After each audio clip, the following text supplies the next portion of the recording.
Well, thank you all for coming out tonight. We are thrilled that the legislative session is over. About 5 months ago, we came before you all with a pretty aggressive agenda called the Show Me Solutions Initiative. First and foremost, it just was a pledge that we heard the citizens across this state that we were going to balance our state budget, we were going to live within our means, we were going to hold the line on taxes, and I will tell you, first and foremost, mission accomplished. Yes.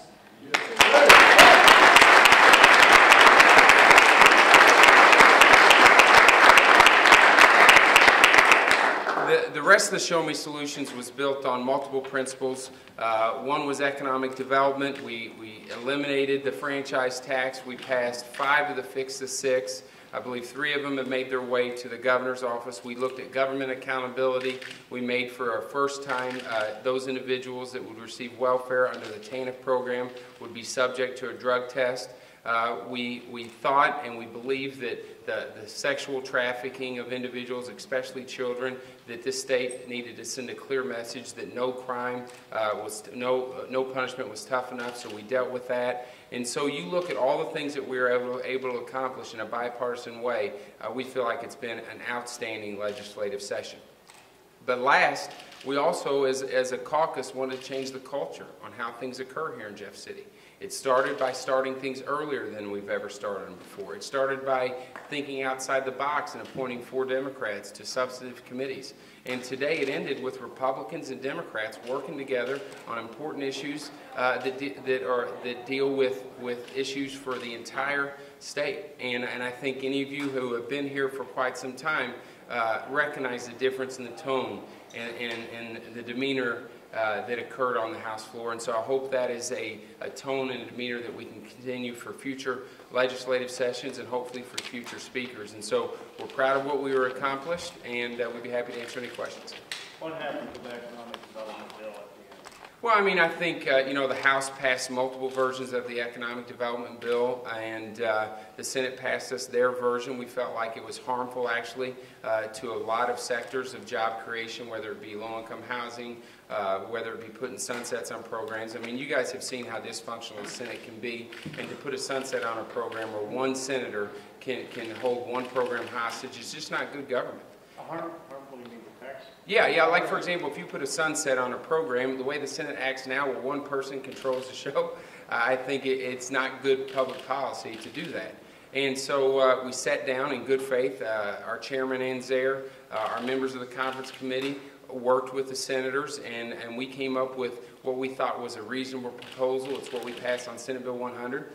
And I can tell you that an overwhelming majority of the senators would have approved that language, but they let 1 or 2 people put a stop to it, and that's their prerogative. That's how the Senate runs, but it's not how the House runs. Speaker Tilley, I have it on pretty good sources that the governor was telling the Senate all afternoon, ignore anything you all send over on economic development. He's going to call a special session. Well, I didn't hear that message, but I sat down with John Watson today in my office. And he said that they would not call a special session on economic development unless there was a consensus amongst the 2 bodies. So I heard it from the horse's mouth, and I'm not sure exactly where you're hearing it secondhand, but I feel comfortable that the governor's chief of staff will keep his word. So do you expect a special session at this point? I would not expect a special session unless there's a consensus on the issue. And that's coming directly from the chief of staff of the governor. How disappointing is it that you weren't able to get the economic? Well, I mean, I think every legislative session you have things that you wish you could have accomplished. Keep in mind, thousands of bills are filed each and every legislative session. What I like to focus on is what the things we did accomplish. And I think they're pretty substantive. I think when you look at what the House did on the Fix the 6 and job creation, the fact that 3 of them made their way to the governor's desk, I'm going to focus on what we did accomplish, not what we could have. Because every legislative session, you can look back and say, boy, I wish we could have done this or wish we could have done that. I think when you look at the session as a totality, the House Republicans did a very good job. Do you think the legislature did enough on job creation without that? Well, I clearly would have liked to have seen us do it, but yeah, I think when you look at the fact that the House passed 5 of the 6, I think that's a pretty big step when 3 of them made it to the governor's office. I think it's something we can be proud of.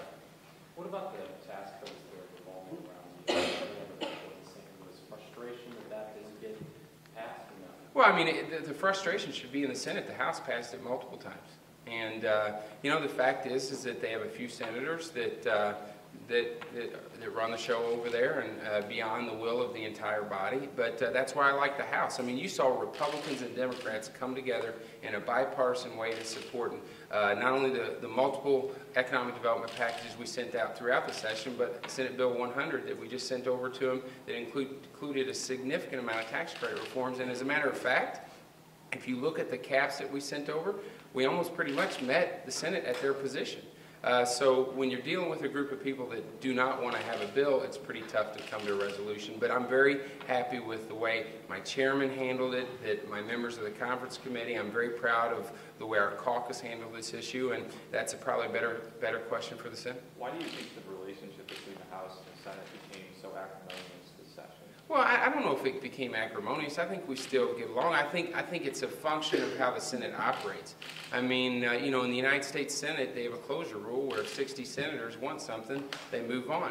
In the Missouri Senate, they let one or two people that want to stand up and filibuster something, or if they just say they might filibuster something, they can't get it done. And so, but that's their process. I've worked well with the Senate. I have a tremendous amount of respect for the senators over there, and you know, the way they run the Senate is up to them. We're happy with what we were able to accomplish this year. Would we have liked to have gotten that additional economic development bill? Sure, but we're pretty pleased with where we're at. Is that what happened on the early site permit? I don't know. I think clearly the votes were there in the House. But that's another example that they dropped the Senate substitute with an hour left at 60-something pages that nobody's read. Or do they expect success with that? Or they expect failure? I would expect failure, and that's what they got. Do you think the majority of senators would have voted for it? We haven't even seen the language. I haven't even read the language, so I can't tell you whether they would or wouldn't if I haven't read the language. Would you have passed that bill if it had come over? I haven't read the language. I don't think it's good public policy to pass a bill that we haven't read in the language. So the answer is no. As far as the governor's involvement on working out deals and working through legislation, were you satisfied with his presence this session? Well, I would have liked to seen a little more involvement on the economic development bill, a little more involvement on the site permit bill, a little more engagement earlier, so that way when we pass a bill and he vetoes it, then we have to go back and work out a fix to it. So on certain things, yes, I was happy with the governor's involvement on the budget. I think we worked well together. I think our chairman, Ryan Sylvia, our vice chairman, Rick Stream, did a fantastic job on the budget this year. But on several multitude of issues, I think his engagement earlier could have been helpful. But you know, I'm not here as speaker to tell the governor how to be governor, and I wouldn't expect him to tell me how to be speaker. And so, you know, Where do you think his help on the economic development, or where do you think he could have helped the most? well, I think if he would have sat down with both sides and said, listen, I think if you look at the House proposal that our conference committee drew up and that we passed on 100, it'd be hard to say that the House didn't meet them over halfway. And it probably would have been helpful to have some pressure from the second floor on the Senate saying this is about the best deal you're going to get. I mean, now think about this. We had a bill that funded all the economic development proposals and saved about $750 million over 15 years. And those individuals who want tax credit reform said we'd rather have nothing than $750 million in savings, which I think is pretty ironic.